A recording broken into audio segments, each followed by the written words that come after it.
I were discussing the Canal Road Bridge out there, and at the time, I think that was certified as a E2 bridge, and I think it was rated on the Wakefield side at 20 tons, and coming from Maine, it was at around 7 or 8 tons or something like that.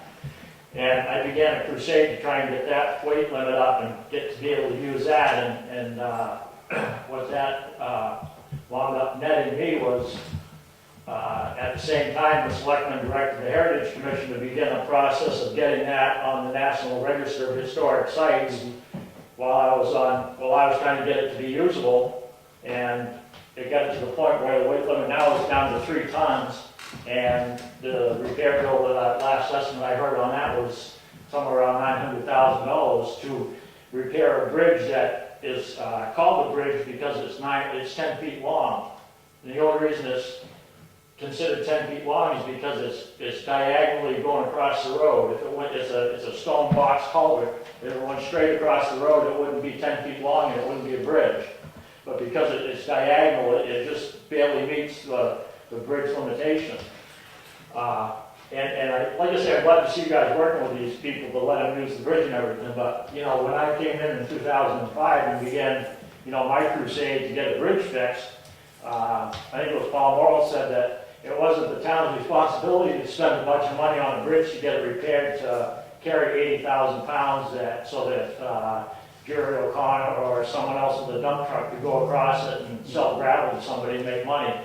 So I kind of applaud the way that you guys are handling this. I really do, but you just remember that if something bad happens. well, I will. And the other thing is, the whole bridge thing is a problem because if the town owns a bridge, you only have to maintain a 3-ton limit on it. Yeah. If the state has money invested in it, you have to maintain a 6-ton limit on it.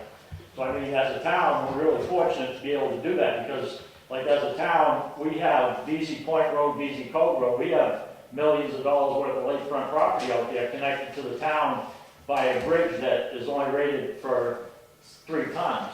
And I mean, if a developer came in to build a development, they came in and said, we're gonna put in these 20 or 30 lots, and it's gonna be millions of dollars worth of property, and we're gonna build this bridge that's 20 feet wide, and it's rated at 3 tons, you'd laugh them out of the building.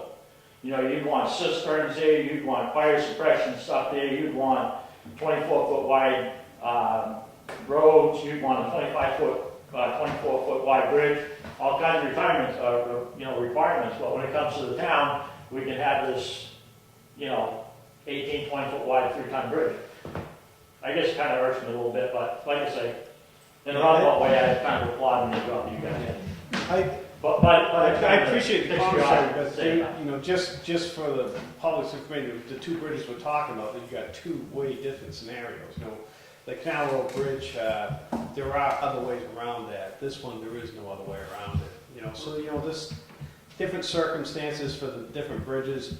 The Canal Road Bridge, that has some significant historic value, so it's kind of one of those like taboo ones or whatever you want to call it. But it's different situations here. But I know what you're saying. But it is different situations. There are ways around it. Okay, to go around the Canal Road Bridge, you go into the new bridge road, which requires you to go across that new bridge road, and you go across a 42-inch plastic pipe made by hand core. Right. And in order for that to carry 40 tons, it should have at least 18 inches of structural fill and 6 inches of hot top over it. And that pipe has only got about 4 inches of fill over it, and maybe 2 inches of hot top. So that's not going to carry 40 tons. And Young Bridge Road, with that outlet from that pond, just has sheets of granite over it. The other big difference is the millions of dollars worth of tax money, or property tax income we get from the lake out there, as opposed to the Wolfboro residents living on the other side of the North Wakefield Bridge, North Wakefield Road Bridge, too, is a big difference.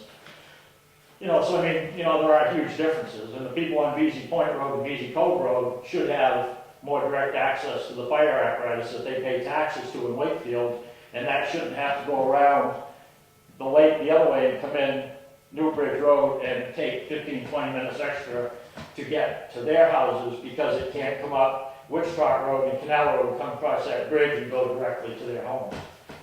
So there are a lot of differences, and the other difference I'd point out is I would separate the canal from the bridge, because the canal is definitely a historic structure, and the dam and the canal is huge, and that's all historic, and I think you should separate that from the bridge. You know, the bridge is pretty insignificant compared to the canal, and the canal's relationship It's all to part of everything else. it. It's all part of it. It's all intertwined, and, I mean, that bridge is part of that canal. I mean, it's been like that for years. If you look down at, if you look at old pictures of it too, you see the bridge and the canal. I mean, Right, well, you could go right over I think John Black would recommend. Yeah, I know, go I right agree over with the- John on that. Right over the bridge, I think that would be the best approach for that bridge. because you can't do anything with that bridge the way it is. I mean, it's stones, all those stones are broken, they're gonna have to be taken out and replaced anyway. Mhm. So you can't save that.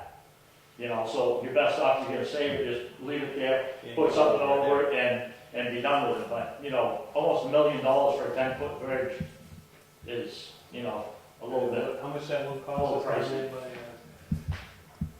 Oh, Bridge Street? Yeah, we called that one $1 million bridge. Yeah. Yeah. We'll see this year when the voters vote on a warrant article to put X amount of dollars into repair bridges, to see if there's even support to keep funding up for it. So, Anyway, that's my public comment. thanks for your comment. Yeah. Any other comments? Unfinished business, we have none. New business, bids for cleaning the town buildings. Yeah, what the heck is going on there? Did you get a memo? I did. I didn't like it. Here's your 3 bids. I mean, what happened? What was the, they went from 16,000 to 26,000, is that the way I'm looking at that? That's the difference A between, 10,000 increase? yeah, well, these are the different bids. And from what But we the currently current one, have. the current one we're using is the one that went up the most significant. No, the current one we're using went up about 1,000, about 1,700. Okay, I thought we were using the other one. Like if you look at the top cost Mm-hmm. for 2011, that's the current company, the Right. 16,172. Down at the bottom is his estimate for the year. Oh, I'm sorry. I'm sorry. Okay. The other 2 are significantly higher.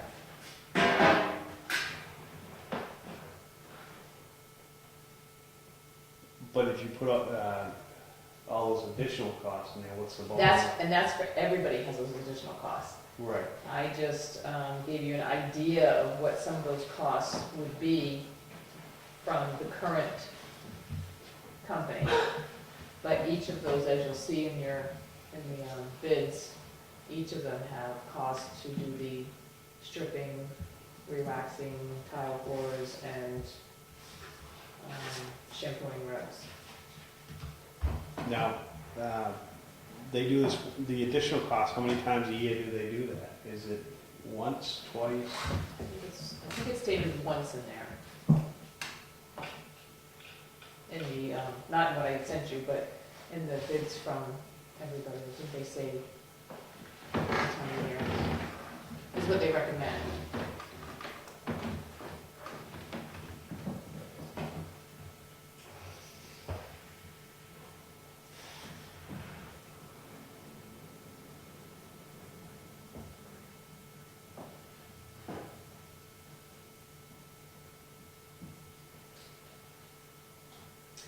Also, I will tell you that for some reason, when I did the budget last year, the prices that are in your budget for 2011 are higher than what we're actually paying them. And I don't know what I did or how I did that, or if I was thinking that we were gonna do the stripping and sealing of the tile and the carpets, and I included all that in there. I honestly can't tell you. So, whoever you go with, you're probably gonna see a decrease in the budget. The decrease? Decrease.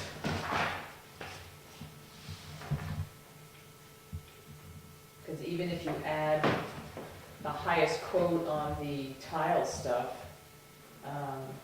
it doesn't bring it up to what we paid this year in total, so, or what we budgeted for this year, I should say.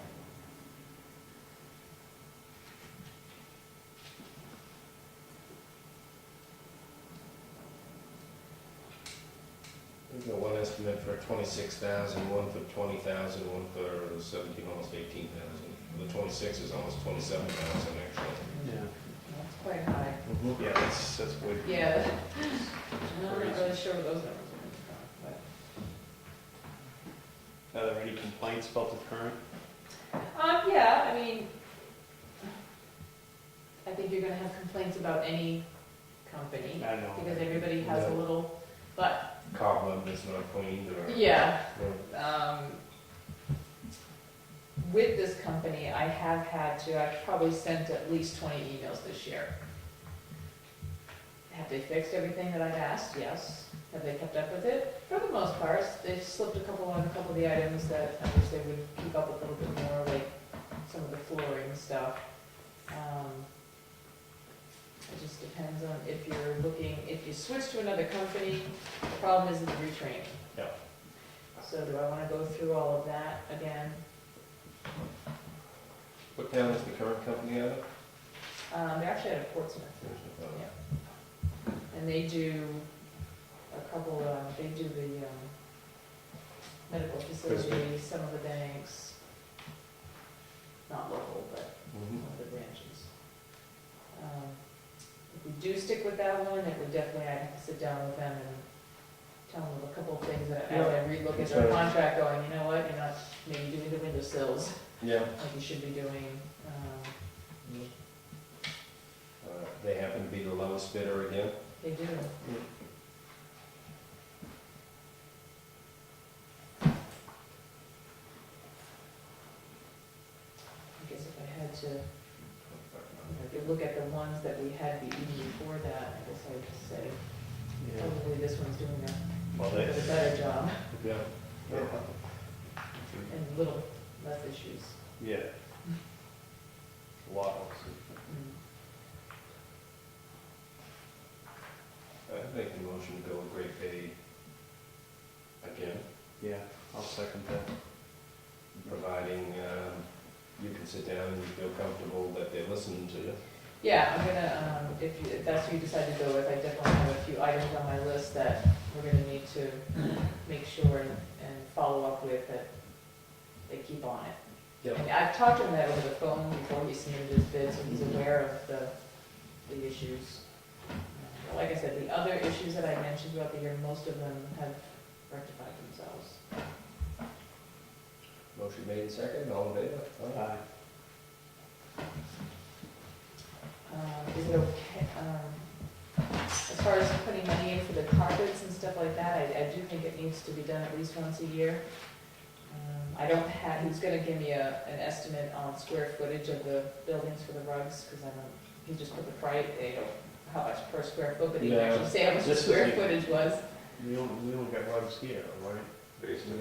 And you've got the Oh, public yeah, safety so building, you- downstairs is all rug, you've got the public safety building, which he has money to be able to do that this year. I Mhm. think we might, because They're a little high. I think What they it's should high, have done a little but I think more. if you even add in a couple of these things, I honestly think we're gonna be lower than what we, so as long as it stays lower than, You'd be doing all right. okay.